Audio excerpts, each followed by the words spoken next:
과묵한 존익은 절대 견디지 못할 수다의 향연입니다. 북구북구 북튜버 이시안 씨, 북칼럼니스트 박사 씨와 함께합니다. 어서 오세요.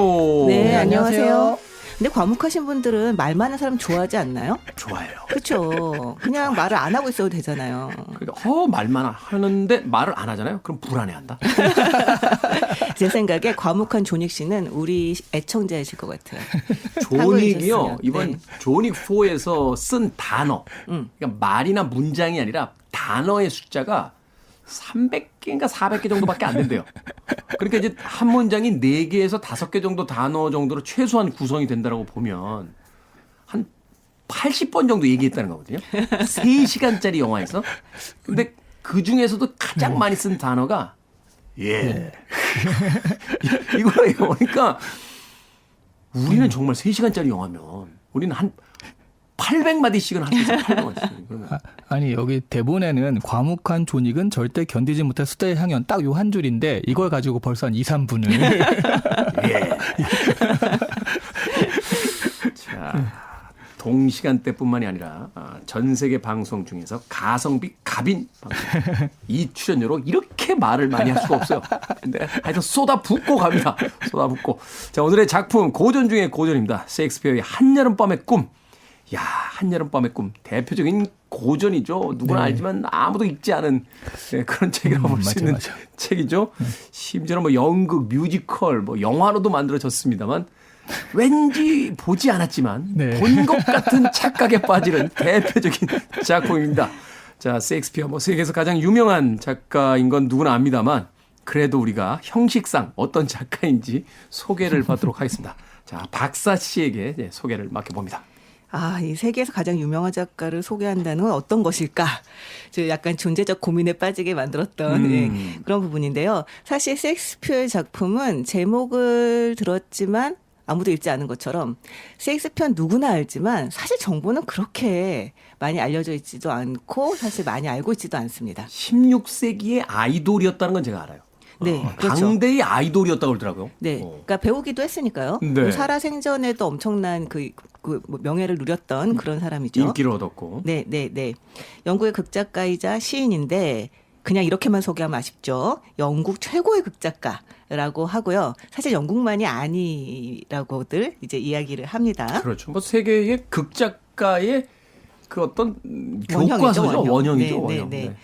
그 생이 그리고 근데 굉장히 빈약해요. 그래서 추측해본 결과가 이렇습니다. 그러니까 1564년 잉글랜드 왕국의 워릭셔주 스트래트퍼드 어펀 에이번에서 태어났습니다. 이 아버지는 존 셰익스피어, 어머니는 메리 아든이고요. 8남매 중에 셋째였다고 합니다. 네. 굉장히 유복한 집안이었다고 해요. 이 아버지가 부유한 상인이었던 데다가 읍장까지 지냈던 사람입니다. 그렇지만 셰익스피어가 10살이 넘으면서 가세가 기울었고요. 그때 셰익스피어는 학교를 그만뒀습니다. 이 고등교육을 전혀 받지 못했는데도 이 타고난 언어 구사 능력이 아주 훌륭했다고 합니다. 거기에다가 다양한 경험을 또 이제 쌓았죠. 무대 예술에 대한 감각도 아주 훌륭했고요. 18에 8살 연상인 앤 해서웨이와 결혼을 했고요. 19에 딸 수제너를 그리고 21살에 아들 햄릿과 딸 주디스 쌍둥이를 얻었습니다. 그러니까 아들 이름이 햄릿이더라고요. 햄릿이죠. 햄릿. 네. 그리고 아이들이 태어남과 거의 동시에 혼자서 고향을 떠나서 한 7, 8년간 이제 돌아다니게 되죠. 네. 24살 즈음에 런던으로 갔어요. 거기서 극작 활동을 시작하는데 이 정확한 시기는 알려져 있지 않지만 1592년경에는 이미 유명한 극작가로 활동을 하고 있었다고 합니다. 이 30즈음에는 벌써 이 런던 연극계의 양대 산맥 중 하나인 국내부 장관 극단 전소 극작가가 됐고요. 이곳에서 배우로도 활동을 했고요. 그리고 시집도 여러 권을 출간을 합니다. 이 극작가로 활동한 24해 정도의 기간 동안 총 38편의 극을 발표를 했는데요. 대부분 살아 생전에 인기를 모았습니다. 대단한 작가네요. 네, 죽기 몇 년 전에 고향으로 돌아간 그는 52세에 유명을 할 일을 합니다. 이 살아생전에도 상당한 찬사를 받았지만 죽은 뒤에는 거의 신격화되다시피 했고요. 네. 이 토마스 칼라일이 말했다고 하죠. 영국은 언젠가 인도를 잃을 것이다. 그러나 셰익스피어는 절대로 사라지지 않을 것이다.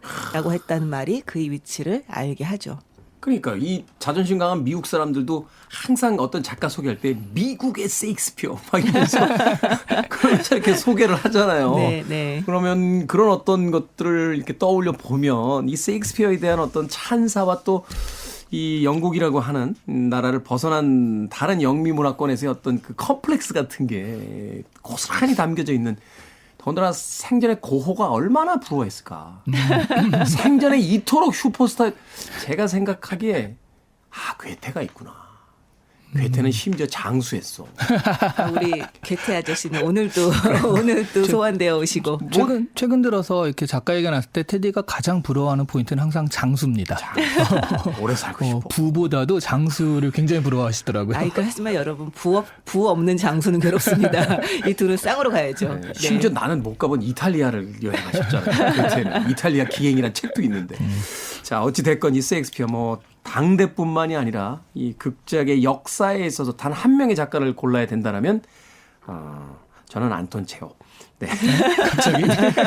갑자기 호출하시네요. 네, 전 세계인들은 셰익스피어를 고르지 않을까 생각이 듭니다. 자, 이 셰익스피어의 작품 중에서도 유쾌하기로 굉장히 이름난 작품이죠. 셰익스피어는 사실 이제 비극에서 좀 더 이름을 날렸던 그런 작가이기도 합니다만 아주 유쾌한 소동극도 잘 썼습니다. 한여름밤의 꿈, 줄거리를 좀 소개를 해 주시죠. 네, 이 줄거리를 요약된 걸 보시면 많은 분들이 되게 헷갈려하세요. 그 연인들이 엇갈리는 얘기거든요. 특히 이름이 또 네. 우리에게 익숙지 않은 이름이라. 그 이름 때문에 아니 누가 누구야 막 이러시는데, 일단 기본적으로는 원래는 아테네 테세우스 공작과 아마존 여왕 히포리테의 결혼식이 임박했을 때 시작을 하거든요. 네. 근데 이때 잘 됐다, 이 결혼식에 묻어가야겠다라고 해서 그 헤르미아의 아버지가 이때 명문가 청년 드미트리오스 또는 데메트리오스 이름들이 네. 또 이렇게 이게 이제 신판이냐 구판이냐에 따라서 이제 이름이 네, 다르게 그렇죠. 표기가 돼 있죠. 네. 그래서 이 청년과 결혼을 시키려고 이제 작정을 해요. 근데 이 헤르미아, 또 허미아라고 하죠. 허미아는 루산드로스라는 친구랑 이미 사랑하는 사이였어요. 근데 그 드미트리오스는 또 그 허미아의 단짝 친구 헬레나와 한때 사랑하는 사이였는데 이제 허미아 쪽으로 돌아선 거죠. 우리는 통일합시다. 허미아로. 허미아 네. 쪽으로 돌아선 거죠. 네. 그러니까 이 헬레나는 아직도 그 마음을 잊지 못하고 또 있고요. 이런 상황에서 이렇게 둘이 결혼시키려니까 안 되겠다 싶어가지고 둘이 이제 야반 도주를 하기로 합니다. 도망을 가죠. 예, 도망을 가서 숲으로 도망을 가는데, 그걸 또 헬레나가 이걸 내가 알려주면은 또 그 호감을 살 수 있지 않을까 해가지고 또 경쟁자한테 그 도주를 알려줘요. 드미트리오스에게. 예, 그리고 헬레나도 쫓아가기 때문에 이 네 남녀가 모두 숲에 모이는 상황이 된 거거든요. 네. 근데 그들이 들어간 숲에는 요정들이 살고 있는 숲이었어요. 거기 숲을 지배하는 요정의 왕이 오베론이고 왕비 티타니아인데, 둘이 납치해온 인도 소년의 처분을 놓고 사이가 나빠져서 부부싸움을 하는 중이었습니다. 거기서 시대 상황이 나와요. 인도의 소년을 납치해옵니다. 납치해가지고 서로 이제 차지하려고. 근데 소년을 이제 뺏을 생각에 그 오베론이 항상 데리고 다니는 요정 퍽이 있거든요. 네. 사랑꽃이라는 걸 준 다음에 그 눈을 감았을 때 즙을 눈에 바르면 처음 본 사람에게 사랑에 빠진다는 그런 약효가 있는 꽃이에요. 일종의 큐피드의 화살 같은 거죠. 네. 지금 있으면 엄청 잘 팔렸을 것 같은 그런 약인데. 세상 망합니다. 그런가요? 세상 망해요. 네. 아니, 이 짧은 이야기 속에서도 망했다가 살아났다 합니다. 근데 퍽이 이제 그 여왕한테, 티타니아한테 그걸 발랐는데, 이게 또 애꿎게도요, 그때 공작 결혼식 때문에 마을 사람들이 또 극을 준비하려고요, 광대, 또 얼간이 광대라고 표현하는데, 보텀이 이 숲에 들어왔다가 그 길을 잃었는데 마침 그 티타니아가 그 사람을 보게 돼요. 당나귀 머리를 더 씌워놓은 그 사람을 보게 되고, 이 당나귀 머리에 얼간이 광대한테 사랑에 빠진 거죠. 요정의 여왕이요. 네. 그리고 근데 이 그 네 명이 헤매는 것을 본 다음에 이 요정의 왕이요, 저게 좀 불쌍하다 그래가지고 사랑꽃을 그 발라가지고 좀 저걸 연결시켜줘야겠다라고 해서 그걸 발라주는데, 이게 잘못 바르는 거죠. 잘못 발라지죠. 네, 그래서 결과적으로 뭐냐면, 원래 그 허미아를 두 청년이 좋아한 거잖아요. 그렇죠. 근데 이걸 잘못 발라가지고 둘 다 갑자기 헬레나를 좋아하는 걸로 바뀌어요. 그러니까 헬레나는 이게 말이 안 되잖아요. 그러니까 허미아가 지금 나를 가지고 장난치는 거다라고 일부러 하면서, 놀리려고 이러는 거다. 이 세 명이 작당해서. 네, 도망가고, 또 이 두 남자는 1대1 데스매치를 또 준비하게 이릅니다. 결투를 신청. 헬레나를 네. 전혀 엉뚱한 헬레나를 차지하기 위해서. 네. 그런데 이제 나중에 오베론은 결국 그 여왕한테 인도 소년을 받아내거든요. 그래가지고 그 약효를 없애주고요. 그리고 이 꼴을 보고 이렇게 엇갈리는 꼴을 보고 저기도 이제 약효를 없애주는데 대신 루산드로스와 헐미아는 같이 연결시키고 드미트리우스 헬레나를 또 연결시켜가지고 두 쌍의 쌍을 맞춰줍니다. 그러면서 이제 아름답게 그러니까 서로 다 행복한 결말 그 결혼식으로 끝나는 그런 그 이야기입니다. 합동 결혼식을 준비하다가 엉망이 됐다가 다시 합동 결혼식으로 끝나는 한여름밤의 꿈 16세기의 막장 드라마. 완전 막장이죠. 이게 정말 길지도 않은데 이 안에서 이야기가 몇 개가 얽히는지 모르겠어요. 네. 5막으로 구성된 막장 희극. 진짜 잘 써요 셰익스피어. 그러니까 그 제가 앞서 이제 방송 들어오기 전에 잠깐 이야기 드렸습니다만 그 실수 연발 같은 거 보면 쌍둥이 형제가 태어났는데 마침 쌍둥이 몸종이 태어나요. 몸종 하인의 아들들이. 그래서 쌍둥이 그러니까 하인에게서 태어난 쌍둥이 아들 둘을 각기 쌍둥이 아들의 몸종으로 배정을 해주는데 이게 이제 어린 시절에 헤어지게 돼요. 배가 뭐 난파가 되는.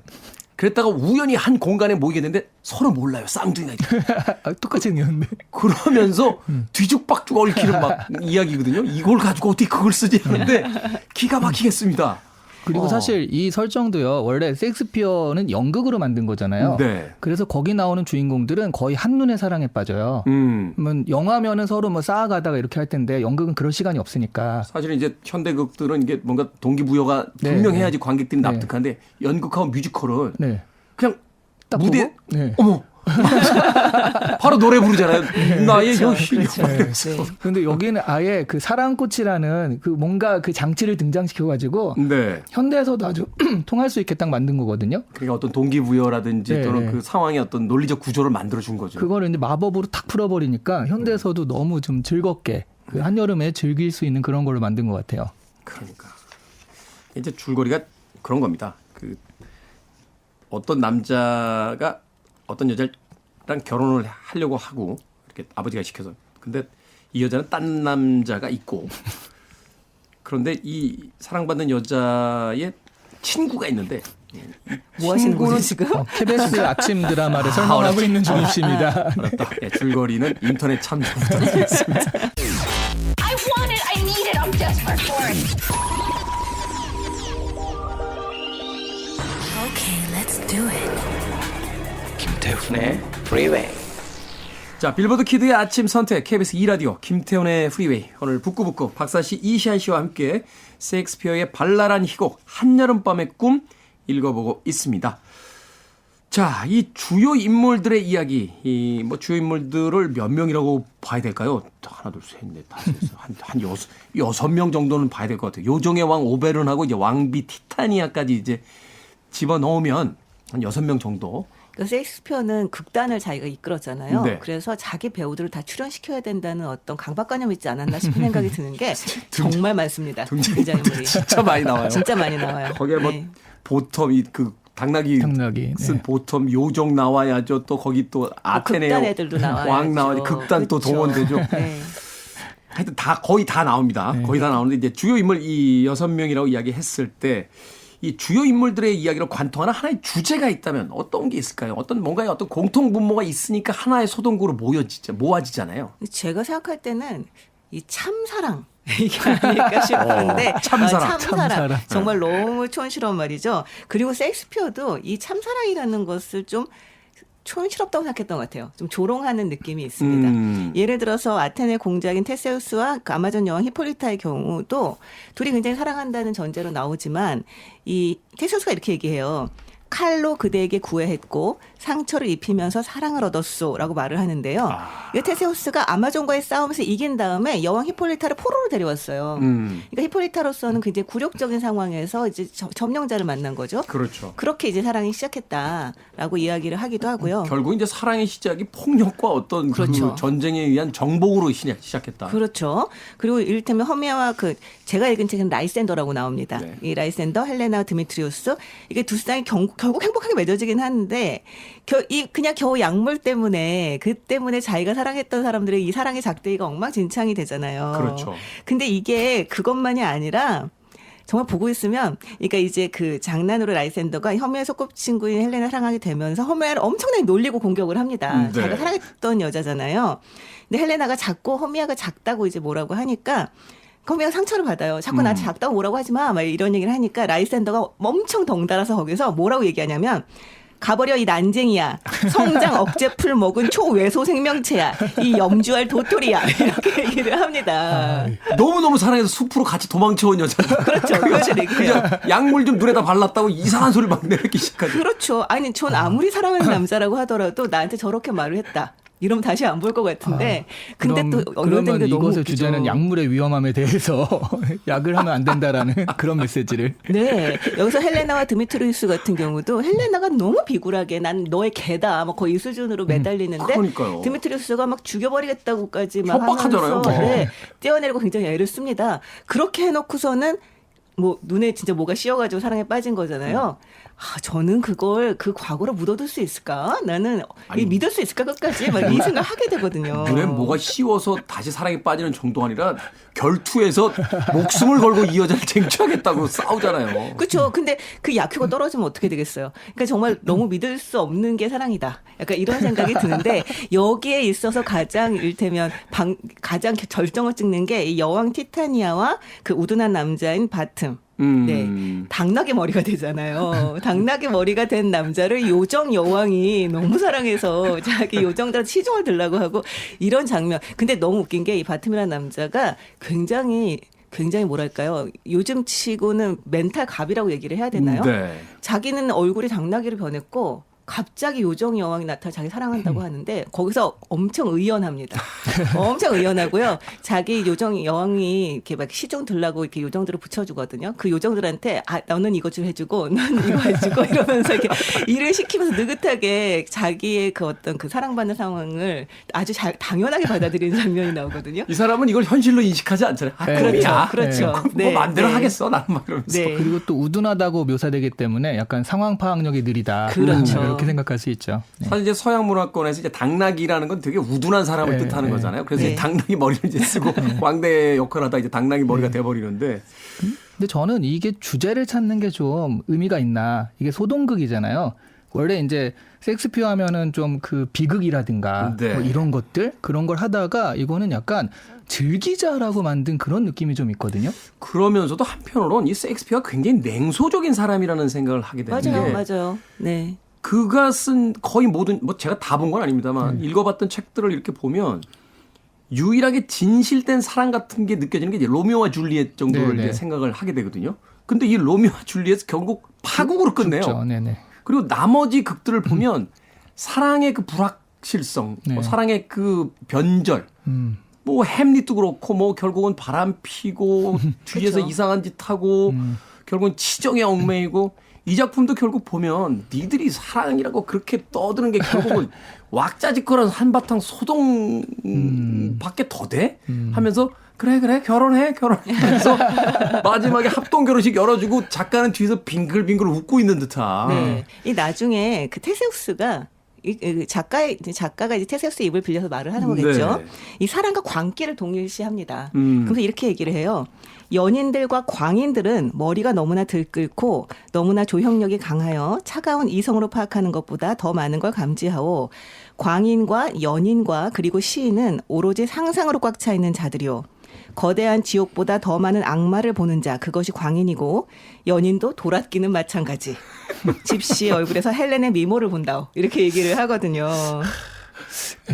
저는 사실 여기에 주제를 찾는 게 의미가 없다고 생각했지만 지금 두 분이 말씀하시는 걸 보면 약간 사랑의 유효기간에 대한 그 고찰? 그 사랑의 유효기간이 과학적으로요 증명이 됐어요. 그 뭐 이때매요. 네, 2년? 2년에서 2년이면 3년 사이. 오래 간 거예요. 네, 네. 근데 이게 뭐냐면 거의 3년 정도 되는데 네. 서로 만나가지고 아기가 태어나서 이 아기가 그래도 혼자서 살아갈 수 있을 정도까지 키우는 정도. 여기까지가 딱 그 사랑의 유효기간이래요. 혼자서 살아갈 수 있을 만큼 키우는 정도. 네네. 그래서 한 3년 정도 이렇게 보는데, 근데 이 셰익스피어가 그렇게 보자면 그게 일종의 사랑이라는 건 이렇게 눈에 더 씌워진 거다. 그게 거쳐지는 순간 이렇게 확확 빠질 수도 있고, 아까처럼 그렇게 사랑한 사람 욕할 수도 있고, 그런 것이다를 그 전에 과학적으로 밝혀지기 전에 먼저 한 건 아닐까 하는 생각도 드네요. 아니 셰익스피어가 부인하고 사이가 별로 안 좋았다는 얘기가 있더라고요. 본인이 체험한 것이기 때문에 그런 게 아닐까요? 그러니까 이게 부인하고 사이가 좋았던 괴테하고 다른 점이에요. 괴테는 되게 진실하게 많은 걸 썼거든. 근데 셰익스피어는 야 웃기고 있네. 목숨을 건다. 심지어 이 두 남 결투하겠다고 숲에 갔다가 안개 때문에 못 찾잖아. 그렇죠, 그렇죠. 그렇죠. 막 그러면서 이제 벌어지는 일들이나 이런 것들을 보면 셰익스피어가 되게 소동극이라고 합니다만 굉장히 당시로서는 냉소적인 시각. 하지만 그것을 아주 차갑게 쓴 게 아니라 한편의 유쾌한 그래 삶이란 사랑이란 결국 그런 한바탕 유쾌한 소동극이지. 뭐 이렇게 써나갔던 것이 아닐까 하는 또 생각이 들어요. 이들이 진실한 사랑에 빠져 있다고 할 때조차 약간 조롱을 계속 하고 있는데요. 전 이 부분이 되게 웃겼어요. 그 허미아의 아버지가 그 라이센더하고 드미트리우스를 둘을 데려가서 얘기를 네. 합니다. 그래서 나는 드미트리우스와 결혼을 하고 싶은데 얘는 라이센더와 결혼하겠다고 한다. 이러면서 막 테세우스한테 어떻게 해달라고 얘기를 해요. 그 아버지가 자리를 비우고 난 다음에 드미트리우스하고 이제 라이센더가 둘이 얘기를 하게 되는데, 남자 둘이. 그렇죠. 라이센더는 허미아의 사랑을 받고 있잖아요. 네. 그러니까 둘은 친구고요. 근데 드미트리우스한테 이렇게 얘기를 해요. 드미트리우스, 넌 그녀의 부친의 사랑을 가졌잖아. 허미아의 사랑은 나한테 주고 너는 그 부친이랑 결혼해. 이렇게 얘기를 합니다. 대사가 정말 논리적이네요. 대사가 정말 이걸 생각만 할 수 있는 거를 그냥 입으로 막 내뱉어요. 이 캐릭터들. 그렇죠. 엉망진창입니다. 아주. 짝짝 붙죠 아주 그냥. 예. 그래서 약간 저는 그 영화 중에 극한 직업 같은 그런 느낌? 뭐 재밌게 그냥 즐길 수 있는 그런 느낌이었고요. 극한 직업과 그 홍모 감독님의 영화 있죠. 왜 영화를 보고 깔깔거리다가 보면 그 영화 속에 내가 있는 걸로 발견했죠. 바로 그 홍모 상수 감독님의 영화의 세계와 거의 좀 이렇게 흡사한 세계관 같은 게 있어요. 오, 그런가요? 저는 그 말 들으니까 너무 궁금하네요. 이 중에 누구한테 감정이입이 되셨어요? 너무 궁금한데? 당나귀 머리 대접받고 좋잖아요. 아니, 약효만 계속 간다면 그냥 당나귀 머리로 살겠더라. 특히나 이제 오베론 같은 요정의 왕. 네. 약간 뭐라고 할까요? 이 의인화시킨 듯한 느낌이 좀 있어요. 어떤 신이라든지 우리가 어떤 인생을 살면서 느끼게 되는 어떤 운명이라는 단어. 그 이제 결국은 이 요정의 왕의 어떤 사소한 장난 하나가 그 약탈해온 인도 소년을 갖기 위한 그 어떤 행위 하나가 모든 상을 엉망으로 만들어 버리거든요. 그렇죠. 그래서 사실은 이 책 속의 등장인물들이나 상황들이 어떤 암시하거나 은유하는 것들이 있지 않을까 하는 생각을 했습니다. 특히나 이 헬레나라고 나오죠. 뭐 스펠링까지 제가 확인을 못 해봤습니다만 결국 이 약물에 의해서 약효에 의해서 이 헬렌을 얻기 위해서 이제 나이센더 앞서 이제 루센드로스라고 이제 다른 이름으로 이제 이게 헷갈린다. 동일 인물입니다. 루센드로스 나이센와 드미트리오가 이제 싸우게 되는 장면 이런 장면은 트로이의 목마 같은 생각도 들어요. 트로이에 결국 이제 헬렌을 차지하기 위해서 이제 페리스 왕자와 이제 그 결국은 이 그리스 연합군이 이제 막 싸우는 이야기들이 나오는데 그런 어떤 그리스 로마 신화 혹은 여러 가지 어떤 그 기독교적인 그 배경 이런 것들을 다 가져다가 맞아요. 이 구성을 한 게 아닌가 하는 생각이 들었는데. 네. 이 셰익스피어 같은 경우는 기존의 작품들이 사실은 기존에 있던 작품들을 수정 보완하는 식으로 쓴 게 많았다고 합니다. 그러니까 뭐 로미오 줄리엣 같은 경우는 그 아서브루크의 시인 로미우스와 줄리엣의 비극적 이야기라고 하는 작품에서 이제 가져와서 했다고 하죠. 그리고 그거 전에는 신화도 있었고요. 신화에서 그렇게 나왔고 또 그걸 가져다 써가지고 당대에도 표절이다 아니다 뭐 이런 시비도 약간 있었다고 그러거든요. 네. 근데 이 작품은 정말 다양한 작품이나 신화에서 다 조금씩 가지고 왔어요. 뭐 오비디우스의 변신 이야기, 뭐 초서의 캔터베리 이야기, 플루타크 영웅전, 미다스왕 이야기, 뭐 아플레이오스의 황금당나귀, 뭐 이런 얘기들에서 다 조금씩 가지고 와서 말 그대로 이제 엉망으로 뒤섞어 놓은 그런 형태라고 할 수 있죠. 재밌는 건 이 안에서 그 왜 사람들이 뭐 연극을 준비하잖아요. 그 연극을 준비하는 그 피라무스와 디스비라고 하는 그 연극의 내용이 로미오와 줄리엣의 내용과 아주 흡사합니다. 그 피라미스와 디오스인가? 디스비. 그게 원래 신화에 있는 거고 거기서 로미오와 줄리엣이 나왔다고 그러잖아요. 그러니까 이게 극중극 형식으로 또 자기 작품에 대한 어떤 이런 거 하여튼 아주 영리하며 사실 이제 현대에 와서는 결국은 이제 창조란 편집이다. 세상에 존재하는 것들을 어떻게 창의적으로 이제 이어붙일 것이냐라는 이야기를 이제 공공연하게 하게 되는데 네. 그런 의미에서 그런 작법의 어떤 선구자적인 인물이 아닐까 하는 또 생각이 들고 또 이야기의 원형이라는 건 어느 시대나 비슷하잖아요. 그걸 맞아요. 어떻게 장식하느냐에 또 문제일 수 있으니까. 근데 저는 사실 이거보다 그 죽은 시인의 사회 있잖아요. 네. 거기서 이제 영화.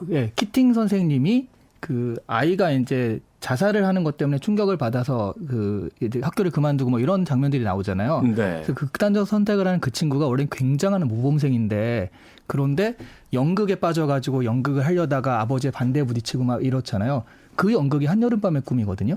그리고 이 중에서도 가장 자유로운 영혼, 그 요정 퍽 역할을 맡습니다. 네. 그러니까 그 압박, 이 명문대에서도 우등생이라는 그 압박감, 거기서 뭔가를 해내야 되는 압박감에 완전 반대 캐릭터를 맡아서 하면서 그 자유함을 느꼈을 것 같거든요. 네. 그래서 저는 한여름밤의 꿈이나 이런 것들이 죽은 신의 사회를 보면서도 저 사람이 맡은 역할에서 그런 얘기를 하는구나. 그렇게 서로 좀 컨텍스트성 뭐 그런 것들이 있어가지고 되게 의미가 있더라고요. 그만큼 이제 그 서양의 어떤 작가들에게 많은 영향을 준 작품이고 또 거기서 영감을 얻은 그런 작품이다. 그렇죠. 그 명문 고등학생이 저도 기억이 나는 것 같아요. 결국 이제 어떤 이 키팅 선생의 어떤 마지막 행동의 어떤 동기가 이제 되는 그런 장면인데 결국 거기서 이제 셰익스피어가 응용이 되고 있고 그 무슨 또 액션 영화 이런 거 봐도요. 막 이렇게 주인공들이 뭐 이렇게 잘난 척 한마디 탁 하고 하면서 누구 얘기야? 그러면 셰익스피어.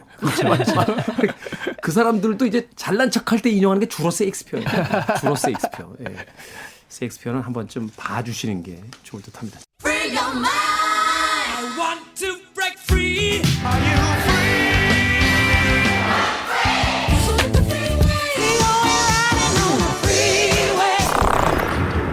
Freeway. 빌보드 키드의 아침 선택, 김태훈의 프리웨이, 북칼럼니스트 박사씨, 북투거 이시안 씨와 함께 북구북구 오늘 셰익스피어의 한여름밤의 꿈 읽어보고 있습니다. 이 한여름밤의 꿈이라는 제목도 참 재밌어요. 네. 이게 말하자면 이제 보통 얘기잖아요. 광대. 그렇죠. 꿈을 꾼다고 생각한 건 그 사람밖에 없으니까. 다른 사람들은 다 진지하잖아요. 네, 엄청 그런데 진지하죠. 보텀만 꿈이구나 하면서 이제 이 제목도 보텀의 입장, 이 광대의 입장에서 이 제목을 붙여놨다는 게 이 셰익스피어가 이 책을 이제 이 희곡을 쓰면서 어떤 생각을 했는지를 좀 우리가 유추해 볼 수 있는 그런 장면이 아닌가 하는 생각이 드는데 근데 정말 놀라운 게 다른 사람들도 꿈인가? 라고 하긴 하죠. 근데 되게 약간 어리둥절해하고 무슨 일이 있었던 거지? 약간 이런데 이 바튼만은 굉장히 멋진 말로 그걸 표현을 합니다. 자기가 이것에 대해서 이야기를 하면서 하나도 얼떨떨해지면서 내 꿈이 뭐였는지는 인간의 눈으로 듣지도 인간의 귀로 보지도 인간의 손으로 맛볼 수도 혀로 이해할 수도 마음으로 말할 수도 없어. 피터 킨스에게 이 꿈으로 가요 하나를 짓도록 해야겠어. 제목은 바틈의 꿈이 될 거야. 왜냐하면 거기에 바틈은 없으니까. 라고 아주 멋지게 얘기합니다. 이 바틈이 유일하게 멋지게 얘기하는 장면이에요. 제일 멋있어요. 근데 심지어 이 구절이 고린도전서 2장 구절의 패러디라고 합니다. 셰익스피어가 작정하고 표절을 한 거야. 야, 어설프게 하나 표절하면 표절 시비가 걸리니까 그냥 처음부터 끝까지 다 표절로 써보자. 그러면 어떻게 작품이 되는지. 오늘 약간 셰익스피어 뒷담화 특집인 것 같은 그런 느낌이. 정말 대단한 거죠. 그렇죠, 대단한 그렇죠. 사람인 거죠. 네. 대단한 네, 사람인 네. 거죠. 이렇게 쓸 수 있다는 게 이게 사실 마음 먹는다고 되는 게 아니잖아요. 많은 관객들, 특히나 이제 저 같은 평론가들은 야, 그걸 영화라고 만들었냐? 라고 했는데 항상 네가 써봐. 그러면 그건 다르지. 라고 얘기하는 건데 정말 잘 썼어요. 예. 여러분들이 가장 기억에 남는 장면들 하나씩 좀 등장시켜서 이 책에 대한 또 다른 어떤 인상을 좀 소개를 해 주신다면. 저는 예나 지금이나 예전에 읽을 때도 그렇고요. 지금 읽을 때도 항상 이제 퍽이 제일 눈에 들어오더라고요. 요정. 네. 그리고 이거를 연극으로 보시면 진짜 좋습니다. 연극으로 보면 진짜 좋다. 네. 그러니까 이거를 그냥 연극 극장에서 하는 게 아니라 야외 극장이요. 야외 극장에 정말 많은 사람들 앞에서 뭐 수만 명이 있을 수도 있고 몇천 명이라도 엄청난 압박감이잖아요. 그럴 때 관객이랑 얘기하는 유일한 사람이 퍽이에요. 퍽. 네, 관객한테 이걸 잘 보셨죠? 한여름밤의 소동입니다. 이러면서 얘기를 하는데 그 관객들이 쥐락펴락하면서 하거든요. 사실은 그래서 현장에서는 이 퍽의 캐릭터가 제일 중요하잖아요. 네, 그렇죠. 네. 네. 그래서 이걸 보면서 그 퍽이라는 캐릭터가 정말 눈에 띄었고 만약 누군가가 나한테 이 중에 하나의 역할을 해라 그러면 테디는 바텀을 택하시겠지만 저는 포개 역할을 택해서 한번 되게 해보고 싶다는 생각을 했거든요. 아니죠. 여기서 역할은 오베론이죠. 왕이야 돼, 왕. 많이 등장하지 않잖아요. 분량이. 네. 아, 그래도 왕인데. 왕인데. 근데 저는 어쨌든 간에 비주얼적으로 본다면 이게 어쨌든 한국의 연극이고 무대에 올라갔다고 한다면 비주얼적으로 본다면 역시 요정여왕 타티아나와 바텀이 가장 아주 선명한 그 데뷔를 이루면서 멋진 비주얼을 보여주지 않을까. 코미디의 핵심이잖아요. 핵심이죠. 요 두 사람의 그 맞붙는 씬이 코미디의 핵심이잖아요. 그렇죠. 저 같은 경우도 한여름밤의 꿈을 아주 옛날에 봤다가 이번에 다시 보게 됐는데요.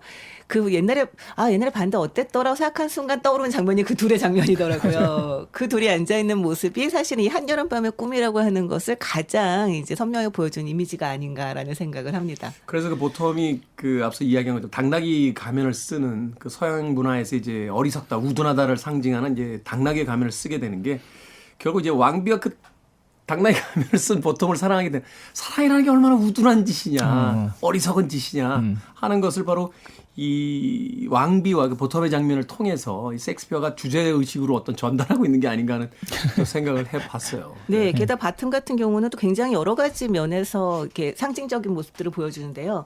연극을 이제 하기로 했었잖아요. 연극을 하기로 했었을 때 너는 주인공 남자인 피라무스를 맡아라라고 하는데 그래 그 사람은 뭐야 역적이야 아니면 뭐 남자 주인공이야 이렇게 물어보면 아무것도 모르는 거죠. 그러면서 사랑하는 여자 역으로 디스비는 누가 해라 그랬더니 그것도 내가 할래. 이러고 사자가 나오니까 나 그것도 잘할 수 있어. 이렇게 막 계속 얘기를 하는 장면이 나오거든요. 네. 그러니까 정말 어떻게 보면 사랑이라고 하는 게 우리가 상대방을 위해 헌신적으로 사랑한다고 생각하지만 어떻게 보면 나한테 보이는 콩깍지씬 나한테 보이는 또 하나의 나의 이제 투영인 거잖아요. 그런 모습도 되게 잘 보여주고 있는 것 근데 같아요. 우리가 지금 너무 바텀을 신격화하다시피 이 그게 주인공으로 만들고 있는데 아니 이 얘기 들으면 바텀이 그렇게 해? 근데 따지고 보면 다른 사람들은 이 소동극에 이제 참여하면서 다 원하는 걸 얻어요. 네, 맞아요. 네, 결혼도 하고 뭐 자기가 사랑하는 사람 결혼도 하고 하는데 없죠. 바텀만 그냥 원래 일상으로 돌아가서 그대로거든요. 바텀도 원하는 걸 얻죠. 어떤 거요? 그 출연료. 아니 그러니까 바텀이 현자라니까. 현자는 아무것도 없죠. 왜냐하면 원래 완벽한 상태였으니까. 더 이상 뭘 얻을 게 없잖아. 바텀 특집 많네요. 아니 그래 저는 그렇게 정말 봤어요. 그러니까 셰익스피어의 가장 그 애정이 담겨 있는 캐릭터가 바텀이 아니었을까. 그래서 제목을 바텀의 시선으로 본 한여름밤의 꿈이라고 지었던 건 아닐까 하는 생각을 직접 물어볼 수는 없으니 혼자서 생각을 해봤습니다. 이번에 새로 읽으면서도 과거와는 좀 다른 느낌이었던 것 같아요. 젊었을 때 어릴 때 읽었을 때는 사실은 이 두 쌍의 사각관계 과연 누가 누구랑 맺어질까 이게 이제 흥미진진한 어떤 포인트였다라면 확실히 나이가 들고 나서 보게 된 이 한여름밤의 꿈은 이 한바탕의 소동극이 의미하는 것이 무엇일까? 마지막에 합동 결혼식 장면이 저는 웃음이 터지는 장면이었던 게 뭐냐면 이 난리를 부리고 이렇게 결혼한다고? 입 싹 씻고 모른 입 싹 척하고. 씻고? 네, 심지어 결혼하는데 다들 막 사랑이 이루어졌다 이런 느낌이 아니고 되게 어리둥절해해요. 그러니까. 이게 무슨 일이지? 약간 네. 이런 느낌이죠. 이게 이제 미국으로 건너가서 아서밀러나 이런 사람들이 있으면 남자 둘 중에 한 명은 입대하거든요. 난 군대 갈래. 그래서 이제 군대 가버리는데 야 셰익스피어는 참 용감하게 썼구나 하는 생각을 다시 한번 해보게 됐습니다. 자 16세기에 쓰여졌다고 추정되는 이 작품이 21세기도 여전히 유효할 수 있을까요? 저는 이 줄거리가 아직도 여러 드라마에서 많이 나오고요. 특히 이제 너무 그게 많이 나오면 막장 드라마라고 하잖아요. 네. 뭐 예전에 시트콤 프렌즈만 봐도 서로 얽히고 설키는 사랑 이야기 뭐 이런 것들. 그레이 아나토미. 그렇죠. 시즌 한 10대면은 네. 한 캐릭터가 안 사귄 사람이에요. 다 사귀어서 결국 더 사귈 사람이 없을 때 새로운 캐릭터가 한 명씩 이렇게 들어와서 또 걔랑 사귀고 그리고 뭐 이런 거. 항상 드라마에서 엇갈리잖아요. 엇갈려요. 네, 서로 좋아했다가 네. 서로 반대가 맞아요. 되고 뭐 이런 것들. 그대로 이 플롯이나 이 스토리는 그대로 살아 있거든요. 맞아요. 최근에 보고 있는 시카고 파이어나 뭐 이런 것도 시카고 PD 똑같아요. 결국은 범인 잡으러 가거나 불 끄다가 사랑에 빠져 또 사귀어요. 쟤랑 사귀고 앰뷸런스 타신 분하고 사귀고 소방관하고 사귀고 매점 아줌마하고 사귀고 다 사귀다가 결국은 해피엔딩으로 끝내더라고요. 그건 또 다른 한여름밤의 꿈이네요. 그러네요. 결국 이야기하다 보니까 우리가 결국은 종착지를 다시 셰익스피어 쪽으로 돌아올 수밖에 없는 네. 이 셰익스피어의 개미지옥에서 빠져나가지 못하는 막장 드라마의 특징이 개연성 없는 것, 강력하고 전개가 빠른 이야기 그리고 뇌를 빼고 읽으면 재밌다라고 하는 점에서는 거의 뭐 현대 드라마랑 별 차이가 없지 않나라는 생각을 합니다. 얼굴에 점 안 찍고 김치 싸대기 맞는 것까지는 다 나옵니다. 다 나오는 작품.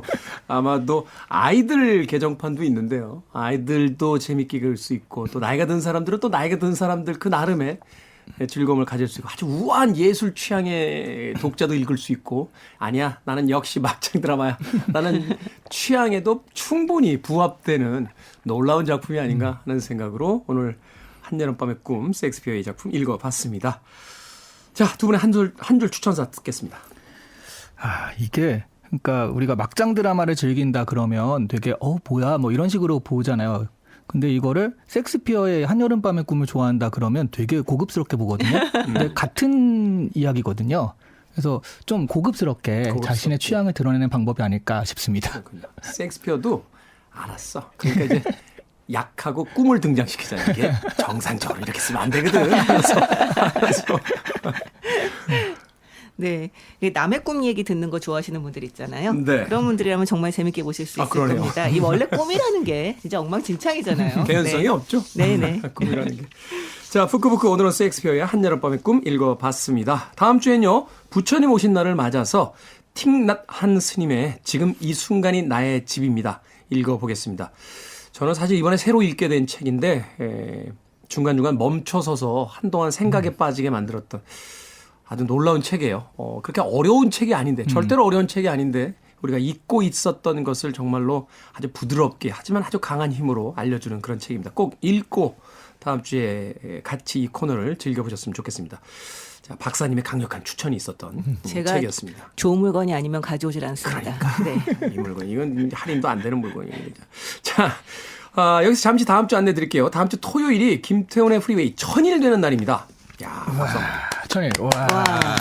그래서 이 지성과 교양의 아이콘인 저희 셋이 각자의 책장에서 직접 고른 책. 저는 뭐 그럴 수 있습니다만 두 분은 거의 강탈당한 책을 청취자 여러분들께 직접 선물로 드리기로 했습니다. 다음 주에 방송 중에 신청을 받을 테니까요. 많은 관심 부탁드리겠습니다. 자, 북튜버 이시안 씨, 북컬럼니스트 박사 씨와는 다음 주에 뵙겠습니다. 고맙습니다. 네, 안녕히 감사합니다. 계세요.